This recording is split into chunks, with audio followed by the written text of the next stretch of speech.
We're going to take a look at trunking now, something you may have done with switches before and not had to know any of this stuff. However, to troubleshoot trunks, to connect certain kinds of trunks, and definitely to pass your CCNA and CCNA exams, you're going to need to know this information about trunking switches. I'll also tell you why you might not have had to know any of it to actually get one to work, but that's coming later. Trunking, though, what is it to begin with? We're just creating a logical connection between two physically connected switches, which allows frames to flow between them. Nothing fancy going on here. We got switch 1, we got switch 2, we got a cable connecting the two, and technically we would have to use a crossover cable for that.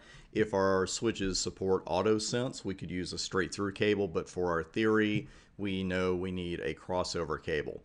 Now, a tag indicating the destination VLAN is going to be put into the frame by the transmitting switch. And the receiving switch uses that frame, that value, that frame tagging to see which VLAN should receive the frame. And this allows members in the same VLAN to communicate while physically attached to different switches. Because we know, especially in real world networking and probably on the exam as well, we're going to have hosts on different switches be in the same VLANs. Now, we need a little help from a trunking protocol to build the trunk. Not all Cisco switches support both of the protocols we're about to talk about, but your CCENT and CCNA studies definitely do. We know that if we have two protocols that do the same thing and there are differences between the two, which there are, we know that is fertile ground for exam questions. So let's take a close look at each of these, starting with ISL, the Inter-Switch Protocol. ISL is Cisco proprietary. If that's your first time seeing that phrase, get used to it because we've got a couple of different Cisco proprietary services you'll run into during your studies, and it just simply means that only Cisco devices can use it. So non-Cisco switches cannot use ISL. The thing is, though, many Cisco switch models don't support ISL either. And that happened to me with a switch I got once, and I expected it to run both of these protocols, and I went in and I only saw one available. And I was like, well, where's ISL? And the thing is, that switch model didn't support it. You're just so used to switches that supported both, but they don't do that anymore. One big reason for ISL not being particularly popular is the amount of overhead you get with it, because it encapsulates the entire frame before sending it across the trunk. That might not sound that bad, but compared to the other major trunking protocol, IEEE 802.1q, which doesn't do anything like that, you have much greater overhead with ISL. Also, ISL does not recognize the concept of the native VLAN. And if you don't know what that is, I'm going to clear that up for you in about 20 seconds. But right now, we're going to talk about .1q. This is another phrase you should look for on your exams, and you'll see it in white papers and things online as well. Industry standard, and that means that everybody can use it. So .1q, the industry standard trunking protocol, it can be used by non-Cisco and Cisco switches alike. It does not encapsulate the frame like ISL does.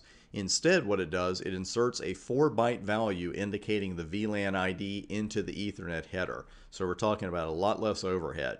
Just the encapsulation and the de-encapsulation is extra work for the switches. And .1q recognizes the native VLAN concept. So enough about that. What the heck is the native VLAN concept? It's very simple. It's simply the default VLAN. Native VLAN is just another way to say default VLAN.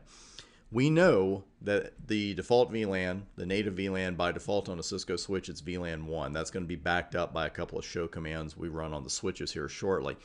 The thing is, the bad guys know that too, and that information can actually be used against us, and it's something we'll get back in touch with on when we're talking about securing our switches later on. Now, .1q, the thing is about it recognizing the native VLAN, it's like that's fine, but what happens if it does?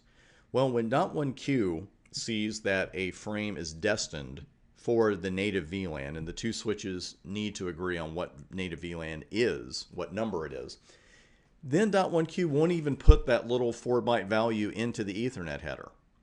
It's just going to send the frame totally untagged.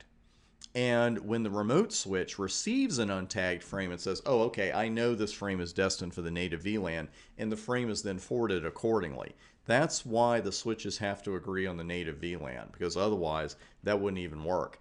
Now, ISL, as my father would say, does not know a native VLAN from a hole in the ground. And for those of you who don't speak that language, it just means it doesn't know what a native VLAN is, and it doesn't care. It just encapsulates every single frame before it's sent across the trunk, whether it's to the native VLAN or not. So ISL, again, is delivering a lot of overhead that we'd rather not have. What we're going to do now is move our focus a bit from the trunk to the ports at the end of the trunk. And that's liable to be a long discussion, so actually we'll pick up with that at the beginning of the very next video.